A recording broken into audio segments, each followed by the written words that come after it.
오늘은 어버이 주일로 지키는 날입니다.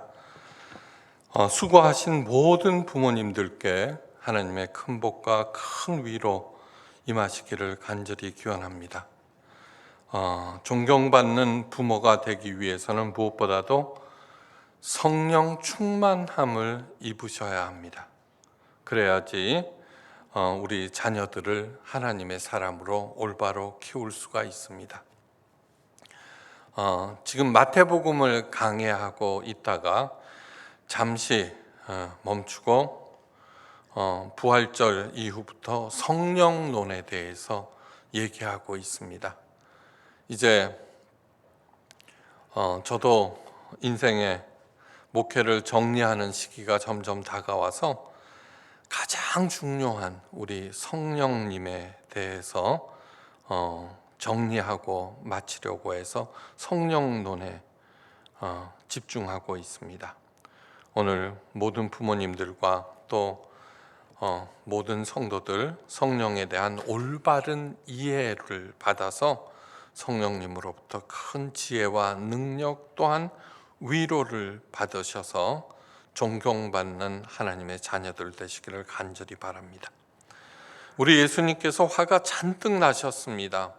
그렇게 화를 내신 모습은 처음 봅니다. 채찍으로 성전 주변에 펼쳐놓은 좌판들을 내리치시고 엎으셨습니다. 그리고는 이렇게 외치셨습니다. 내 집은 만민이 기도하는 집이라 칭함을 받으리라고 하지 아니하였느냐. 너희는 강도의 소굴로 만들었도다. 마가복음 11장 17절 말씀입니다. 이는 노점상들에게 하신 말씀이 아니라 당시 예루살렘 성전을 다스리던 대제사장들과 거기에 속한 사람들에게 행한 말씀입니다. 당시 예루살렘 성전은 이스라엘에서 가장 이윤이 많이 남는 그러한 기업이었습니다. 회장은 대제사장. 세상 돈은 더럽다면서 성전에서만 통용되는 동전을 따로 만들어서 환전 과정에서 폭리를 취했습니다. 어마어마한 폭리. 또한 제사용 동물들을 계속 뒤로 빼돌려 팔아서 수십 배의 이득을 취했고, 이 어마어마한 독점권을 많은 뇌물을 받고 특정 상인들에게 넘겼습니다. 이것은 하나님의 복을 돈을 받고 파는 종교 장사였습니다. 그런데 장사 중에 종교 장사가 가장 나쁩니다. 가장 나쁩니다. 여러분, 장사를 할 때 언제든지 돈을 벌기 위해서는 고객들을 생각해야 됩니다. 그리고 장사라고 하는 것은 서로 상호 간에 적당한 선에서 적당한 선에서 이루어지는데, 종교 장사는 그렇지 않습니다. 신의 이름으로 제사장 그룹들이 자신을 절대자 위치에 세워놓고 성도들을 가장 낮게 취급하면서 뽑아낼 수 있는 모든 이익을 뽑아냅니다. 하나님의 마음과 기독교의 본질을 정확히 모르면은 부지불식간의 목사는 종교 장사에, 교인들은 영업사원과 고객으로 전락한다는 사실을 명심하고 명심하셔야 합니다. 하나님의 위로는 종교 장사에서는 절대 받을 수가 없습니다. 왜요?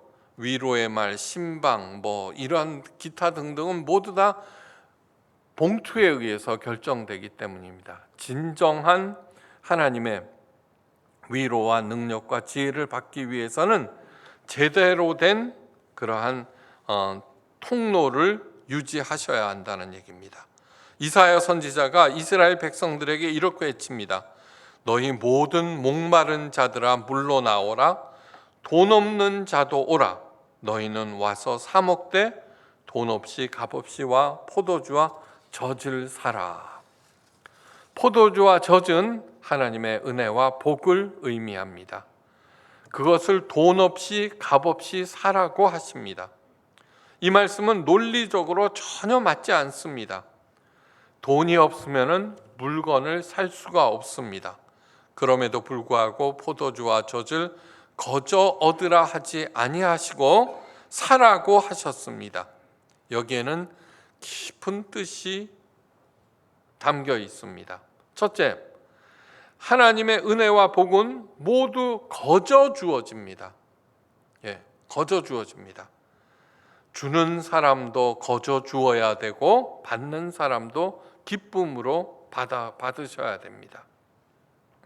그리고 누구를 통해서 주어지는 것이 절대로 아닙니다. 절대로. 하나님께서는 그 사랑하는 자녀들인 우리에게 직접 주십니다. 여러분, 부모가 자녀들에게 용돈이나 이런 거 지원을 할 때 어떤 사람을 통해서 절대 주지 않습니다. 이상한 부모입니다. 똑같습니다. 하나님 아버지께서 우리들에게 하나님의 은혜와 복을 직접 주십니다. 목사가 기도해주고 안수해주고 신방해주고 복 빌어주고 돈봉투를 받고 또 헌금을 해야만 하나님의 복을 받는다고 가르치는 모든 것들은 종교 장사를 하는 것입니다. 종교 장사꾼의 가장 두드러진 특징은 무엇이냐 하면은 오직 목사 자신만이 하나님과 평신도 사이를 연결하고 중재하는 제사장이라고 자처하는 것입니다. 하나님께서는 우리 모두 한 사람 한 사람이 왕 같은 제사장들이라고 하였습니다. 종교 장사에 놀아나서는 절대로 안 됩니다. 저는 평생을 3대 때 이어지는 목회를 통해서 평생을 바로 이 종교 장사꾼과 싸움하면서 여기까지 온 것입니다. 마음에 새기셔야 합니다. 오직 예수님만이 하나님과 인간 사이를 중재하시는 분입니다. 성모 마리아도 성인도 목사도 사제도 중재할 수가 없습니다. 중재자는 오직 예수님 한 분이십니다. 사도 베드로가 말합니다. 맡은 자들에게 주장하는 자세를 하지 말고 양 무리의 본이 되라. 그리하면 목자장이 나타나실 때 시들지 아니하는 영광의 관을 얻으리라. 베드로전서 5장 3절 말씀입니다. 예수님은 목자장이시고 목사들은 양을 돌보는 목동들입니다. 부활하신 예수님께서 베드로에게 내 양을 먹이라 그렇게 말씀하셨지 내 양을 먹으라라고 하지 않으셨습니다. 예수님께서 성전을 척결하시고 우리들에게 성령을 보내시고 또 성령께서 내 심령 중심에 거하시는 이유는 하나님의 복과 은혜가 특정 사람이나 종교 행위에 의해서 주어지는 것이 아니라 오로지 하나님께서 직접 내게 주시기 때문임을 마음에 새기고 또 새기셔야 합니다. 그래야지 올바로 성령을 받을 수 있으시고 그 성령을 통해서 하나님의 지혜와 능력, 위로를 받을 수 있습니다. 하나님의 은혜는 최고의 가치를 지닌 가장 값진 것입니다. 하나님의 은혜를 돈 주고도 살 수가 없습니다. 그 어떤 것보다 이보다 중요한 것은 있을 수가 없습니다. 우리들에게 하나님의 은혜를 통해서 구원과 영생이 주어지기 때문입니다. 둘째, 거저 얻으라 하지 아니하고 사라고 하신 것은 하나님의 은혜는 때를 써서 구걸해서 얻는 것도 아니고 또한 공짜라고 해서 저절로 무조건 얻을 수 없다는 뜻이기도 합니다. 여러분, 어떤 물건을 살 때 아무렇게나 하지 않습니다. 물건이 비싸면 비쌀수록 생각에 생각을 거듭합니다. 사다에 해당되는 히브리어 샤바르는 자세히 검사하다, 희망과 인내를 갖고 기대하다, 관찰하면서 기다리라는 그런 뜻이 있습니다. 정말 타당한 뜻입니다. 내가 자동차나 집을 산다고 합시다. 열심히 발품을 팔고 인터넷을 검색합니다. 여러 가지 자세히 조사하고 검사합니다. 희망 속에서 기대를 합니다. 그런데 이렇게 사들이는 집이나 자동차는 하나님의 은혜와 복에 비하면 아무것도 아닙니다. 하나님의 은혜와 복은 그 가치를 알고 가장 소중하게 다뤄야 한다는 뜻입니다. 그래야 할 때 돈이나 능력 없어도 누구나 얻고 누리며 또한 그 은혜 위에 은혜가 더해집니다. 다시 말해서 포도주와 젖을 돈이 없어도 사라라고 하는 것은 포도주와 젖, 하나님의 복과 은혜의 가치를 알고 그것이 가장 소중한 것임을 알고 정말로 열심히 조심스럽게 소중하게 다뤄서 얻어야 한다는 얘기입니다. 사도 바울이 말합니다. 성령도 우리의 연약함을 도우시나니 우리는 마땅히 기도할 바를 알지 못하나 오직 성령이 말할 수 없는 탄식으로 우리를 위하여 친히 간구하시느니라. 하나님 아버지는 우리들에게 가장 적절한 최상의 것을 주시기를 원합니다. 그런데 우리 인간들은 어리석고 연약하고 사악합니다. 그래서 그저 눈에 보이는 좋은 것, 화려한 것만을 쫓고 돈이면 다 해결할 줄 압니다. 이러한 것들은 마치 다이아몬드 대신에 사탕을 집어드는 어린이들과 같은 것입니다. 그래서 성령께서 어리석고 연약한 우리를 위해서 친히 간구해 주십니다. 그렇기 때문에 성령을 받은 사람만이 하나님의 시각으로 세상에 돌아가는 것들에 대한 본질과 그 배후, 눈에 보이지 않는 것들을 파악하고 그 소중한 것을 소유할 수 있습니다. 친히 간구하신다고 하셨습니다. 친히에 해당되는 헬라어 아우토스는 그 누구도 아닌 그 자신이라는 뜻입니다. 다시 말해서 제사장도 아니고 목사도 아닌 바로 성령 하나님 자신께서 나를 위하여 간구해 주십니다. 그러므로 성령을 내 안에 반드시 모셔야 하고 그리고 그 성령의 소리에 귀를 기울이셔야 합니다. 네. 우리 하나님 아버지께서 우리들에게 주시기 원하는 최상의 것은 무엇일까요? 로마서 8장 27절 마음을 살피시는 이가 성령의 생각을 아시나니 이는 성령이 하나님의 뜻대로 성도를 위하여 간구하심이라. 우리의 마음을 살피시는 이가 누구예요? 여호와 우리 하나님 아버지이십니다. 그 아버지께서 성령의 생각을 알고 계시는데 그 성령은 무엇이냐 하면은 하나님의 뜻대로 우리를 위하여 간구하신다고 되어 있습니다. 그 간구의 내용은 내가 하나님의 뜻을 올바로 깨달아서 하나님을 향해 방향을 돌리는 것입니다. 즉 최상의 것은 무엇이냐면 바로 하나님의 깊은 뜻입니다.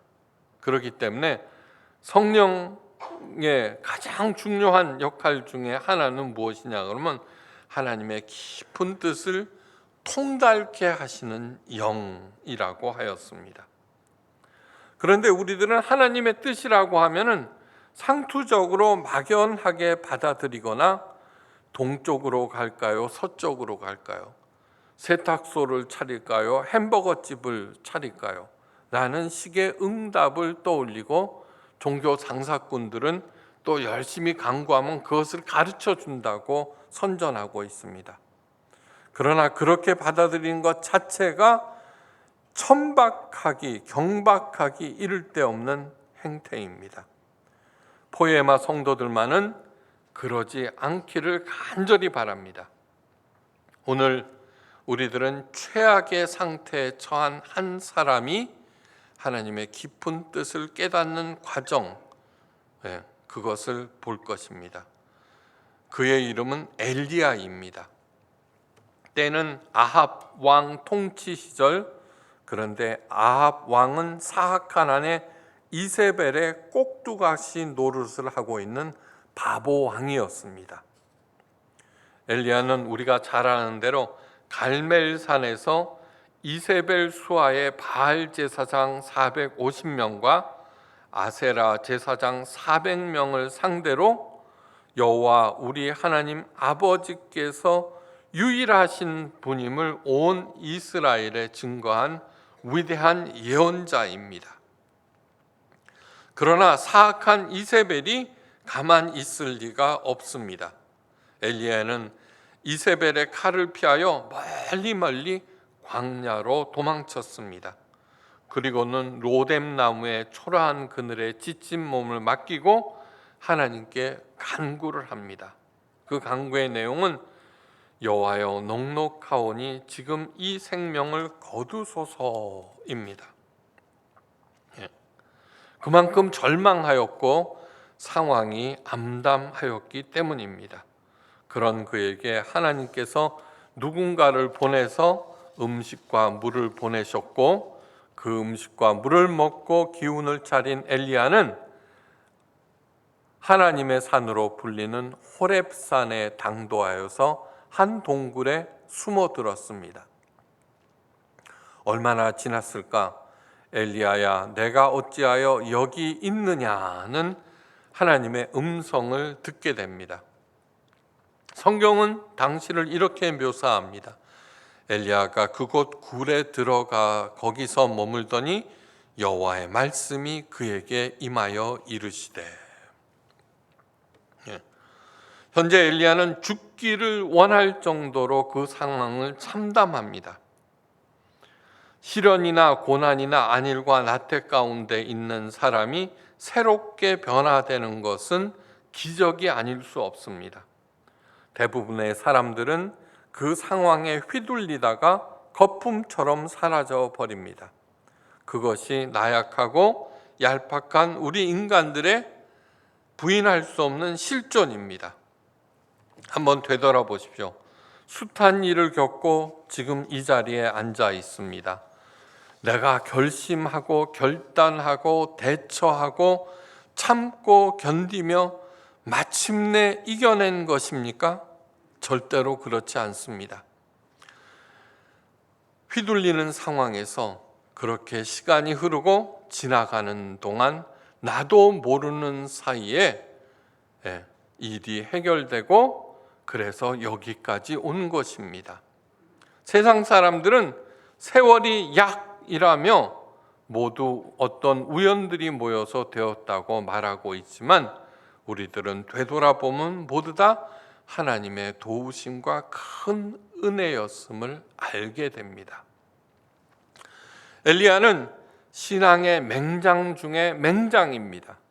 그럼에도 하나님께 죽여달라고 간청하고 있습니다. 이러한 사실은 그저 사람들이라면 더 훌륭하다, 더 약하다 그럴 것이 아니라 거기서 거기고 50보 100보임을 드러내고 있습니다. 그러므로 그 누구도 어떤 상황에서도 포기해서는 절대로 안 됩니다. 포기해서는 절대로 안 됩니다. 엘리야도 그런데 나 같은 사람의 마음의 짐은 너무나 당연한 것입니다. 언제든지 성령 하나님께서 우리를 도우셔서 마침내 이기게 하신다는 그 약속을 믿으셔야 합니다. 그런데 너무너무 중요한 것이 있습니다. 우리가 주저앉아서 완전히 파멸되기 전에 반드시 해야 할 일이 있습니다. 그것은 하나님께 아뢰는 것입니다. 그는 호렙산으로 갑니다. 호렙산은 이스라엘 백성들이 하나님과 시내산 계약을 맺은 곳이며 모세가 십계명과 성막을 받은 하나님의 산입니다. 절망에 빠진 엘리야가 자기 결단으로 40주야를 걸어 그곳으로 갔을까요? 아닙니다. 바로 성령님의 말할 수 없는 간구와 인도하심으로 인해서 거기까지 갈 수 있었습니다. 사람들이 어려운 일에 빠지고 그 절망에 빠져들면은 동원할 수 있는 모든 것을 두들기다가 맨 마지막에 하나님을 찾습니다. 그래서는 절대로 안 됩니다. 가장 먼저 하나님을 찾으셔야 합니다. 어려울수록 힘들수록 성령 하나님께서는 내 가장 가까운 곳에서 말할 수 없는 탄식으로 간구하고 계심을 잊어서는 안 됩니다. 그래서 사도 바울이 이렇게 말합니다. 감옥에서요. 아무것도 염려하지 말고 다만 모든 일에 기도와 간구로 너희 구할 것을 감사함으로 하나님께 아뢰라. 감옥에 갇혀서 다가오는 사형 집행일을 기다리면서 사도 바울이 빌립보 교인들에게 쓴 편지의 내용입니다. 아무것도 염려하지 말고 다만 모든 일에 어떤 일이든지 기도와 간구로 너희 구할 것을 무엇으로? 감사함으로 하나님께 아뢰라. 예. 또박또박 다가오는 죽음, 그것도 걱정할 것이 없다는 얘기입니다. 그런 상황에서도 하나님께 감사하라는 것입니다. 호렙산 동굴에서 내가 어찌하여 여기 있느냐는 하나님의 질문도 역시 엘리야의 심정을 울린 성령의 감동으로 인해서 들을 수 있는 것입니다. 일이 터졌습니다. 앞이 깜깜합니다. 이미 성령 하나님께서 우리를 위해 간구하고 계십니다. 안도는 머리를 돌리고 상황과 특정인에게 책임을 전가하고 원망하고 분노하고 걱정하고 절망하지 마시고 얼른 성령님의 말할 수 없는 탄식의 간구를 들으셔야 합니다. 그러기 위해서는 어떻게 해요? 기도와 간구로 하나님께 아뢰일 때 즉각적인 하나님의 응답을 들을 수 있습니다. 내가 어찌하여 여기 있느냐는 하나님의 질문에 엘리야가 하나님께 아뢰입니다. 내가 만군의 여호와를 위하여 열심히 특심하오니 이는 이스라엘 자손이 주의 언약을 버리고 주의 단을 헐며 칼로 주의 선지자들을 죽였음이오며 오직 나만 남았거늘 저희가 내 생명을 찾아 취하기를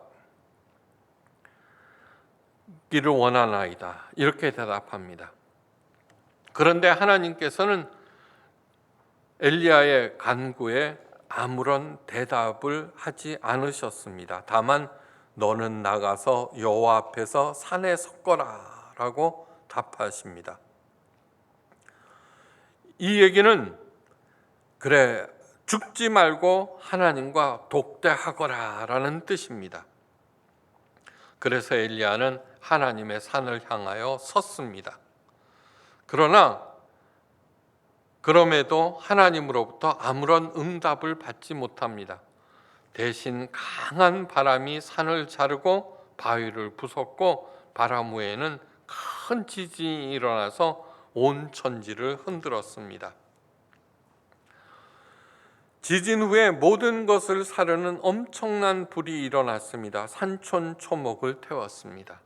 그러나 그 어디에도 여호와 하나님은 계시지 아니하였습니다. 그 모든 것들이 다 지난 후에 하나님의 세미한 음성이 들려왔습니다. 그 소리는 여간 정신을 집중하지 않으면 들을 수 없는 소리입니다. 그런데 그 세미한 소리 가운데 여호와께서 계셨습니다. 드디어 엘리야가 하나님을 발견하고 아뢰입니다. 내가 만군의 하나님 여호와를 위하여 특심하오니 이는 이스라엘 자손이 주의 언약을 버리고 주의 단을 헐며 칼로 주의 선지자를 죽였으며며 나만 남았거늘 저희가 내 생명을 찾아 취하려 하나이다. 엘리야의 탄원 내용은 처음과 똑같습니다. 그러나 달라진 것이 있습니다. 그것을 보셔야 합니다. 그의 심정입니다. 처음에는 하나님께 큰 화가 나 있었습니다.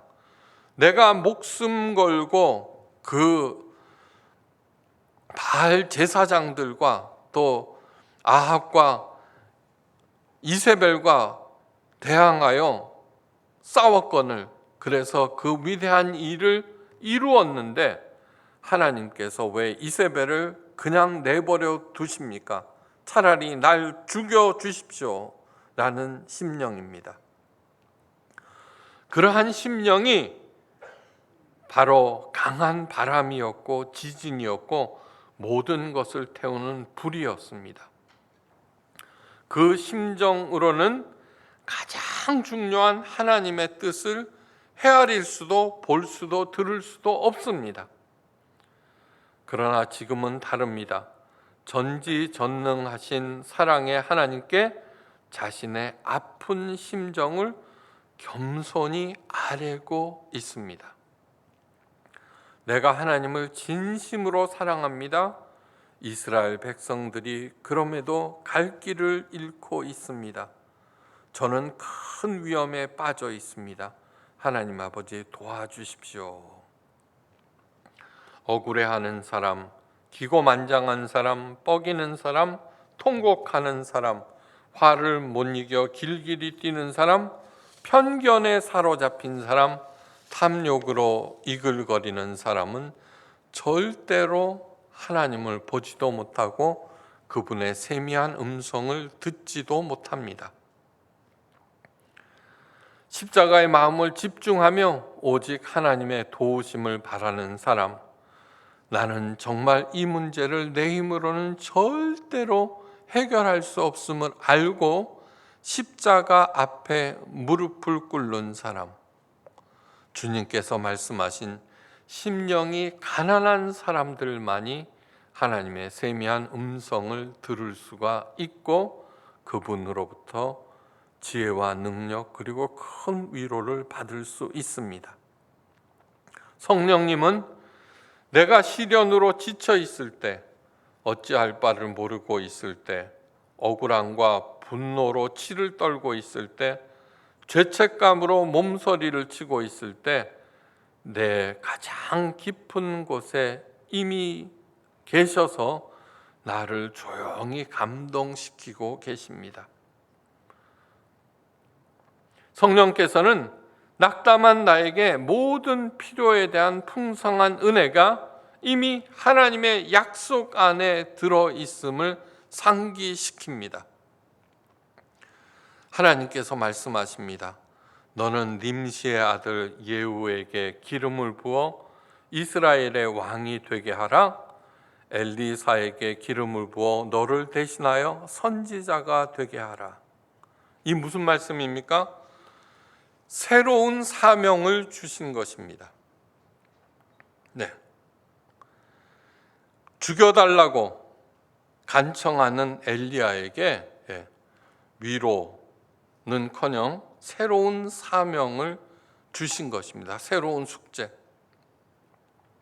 그러나 깊이 깨달으시기 바랍니다.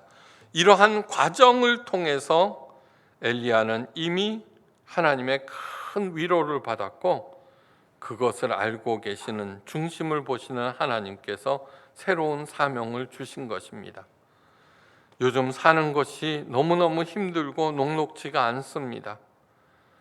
그러나 우리가 부모로서 먼저 하나님의 큰 위로를 받으시고 모든 것들을 먼저 하나님께 아뢰음을 통해서 하나님의 지혜와 능력을 힘입고 우리 자녀들을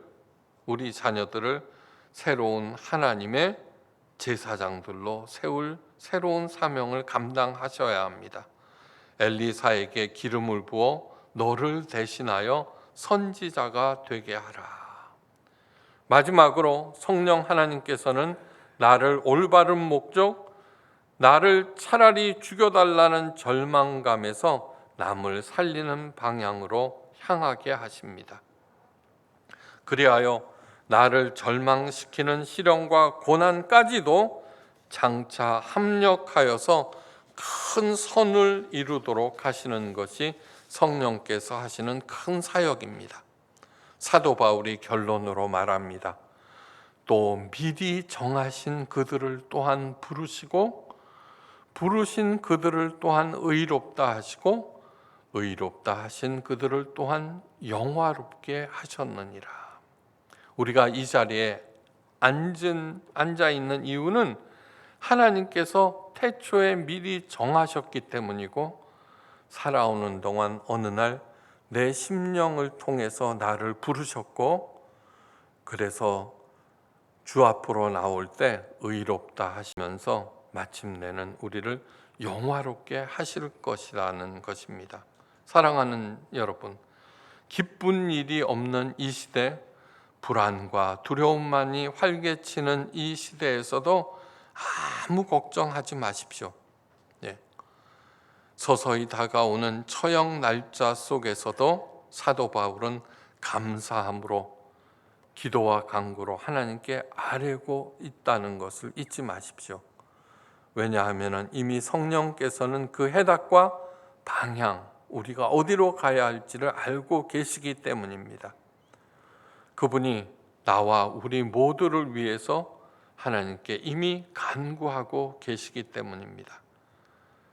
내 모든 분노와 억울함, 그러한 것들을 다 가라앉히시고 하나님의 세미한 음성에 언제나 귀를 기울이시고 하나님의 뜻을 헤아리시는 모두가 되시기를 간절히 바랍니다.